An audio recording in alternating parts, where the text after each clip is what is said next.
might be the worst thing I've ever seen. Nope, that's worse. The kingdom is super fucked.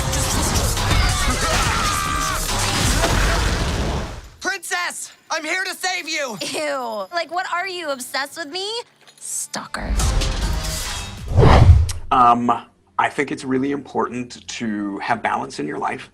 And we are all undergoing a current trauma by being locked in our houses and having to separate and having to deal with how important basic communion is and not having the opportunity to experience it.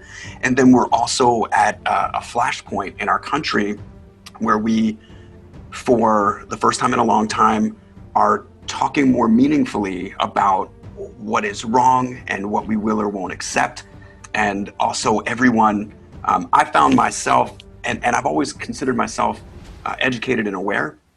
I'm learning things I never knew before, and I'm being given a perspective that I've never been able to have before. And so I've found myself far more serious than I've ever been, far more urgently committed to making real change, and listening to people and being empathetic and then taking real action.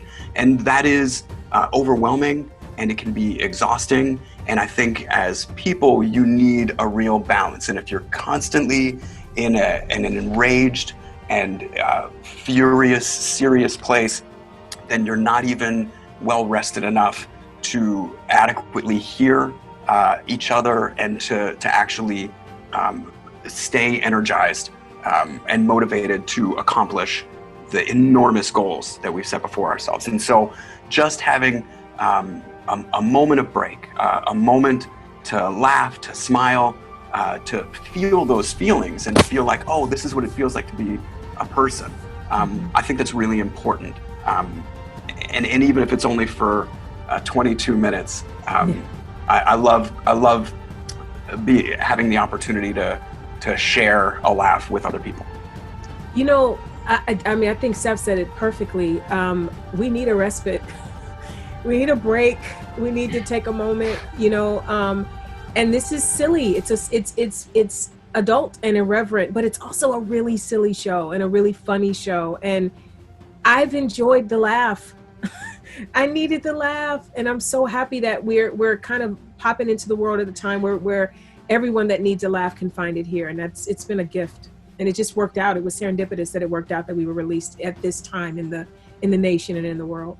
I think it honestly, I mean, it goes back to what we all always loved about animation and cartoons is just, you know, seeing a little kid, whether it's Mac in Home Alone or Uncle Buck or an animated, whether it's Tom and Jerry or the Smurfs, but seeing a character that looks is so sweet and innocent, even with armor, it's adorable armor, but then having him drop the F-bomb or slicing someone's head off or garroting someone or, you know, feasting on their guts or laying with their sister, it's just funny, man. And right now is a time where you need that pressure release at the end of the day. Honestly, even to have the strength to continue on the next day with whatever your cause at the moment is or your feelings are, or to have that pressure valve at the end of the day to be able to go, all right, I just want to decompress for a second, laugh, have fun, and go to bed. You know what I mean? And give everyone a hug for a second, and then hopefully you can start the day again with the same amount with renewed energy.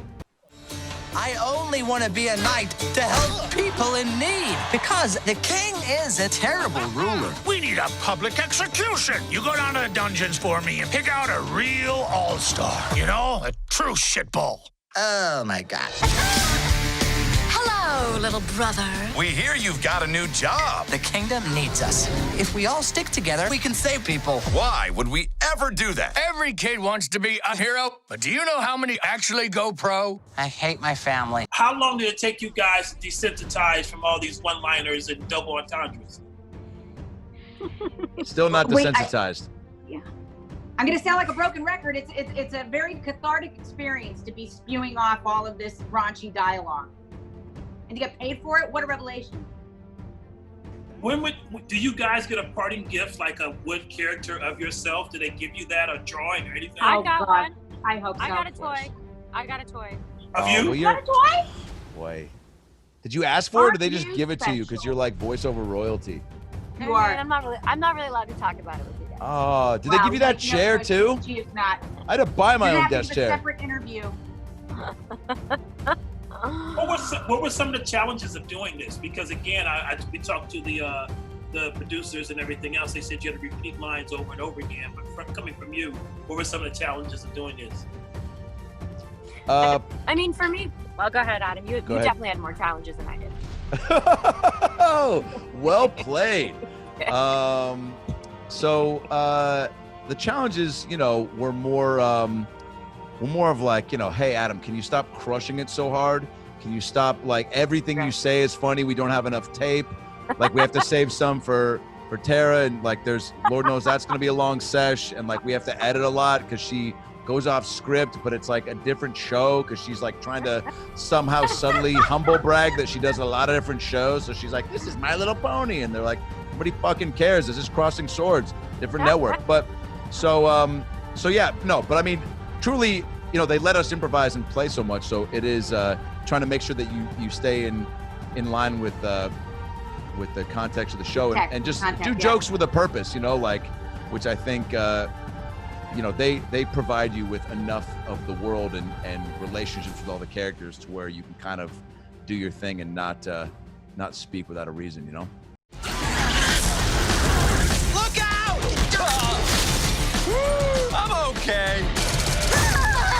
Am I still high, or did you just kill someone? Whenever there's hardships, the country tends to look entertainment-wise for stuff that is kind of gives them a little bit of an escape. So I think that if this can do that for a little bit of time, just bring a little bit of reprieve of the intensities of the day for anybody, I think then that would be a win. I mean, I agree with everything Adam just said without repeating it. But it's also like, having been in the process, we recorded the voices maybe a year ago, and they've been doing the stop animation for probably about a year and a half. And then it comes out now. It's so exciting to kind of see the culmination of their work, because stop animation is so meticulous and they did such a fantastic job. So it's just exciting to kind of watch that unfold now. It's so fun, but it's also just, it's so, not to repeat myself, it's just so exciting to see it come to life.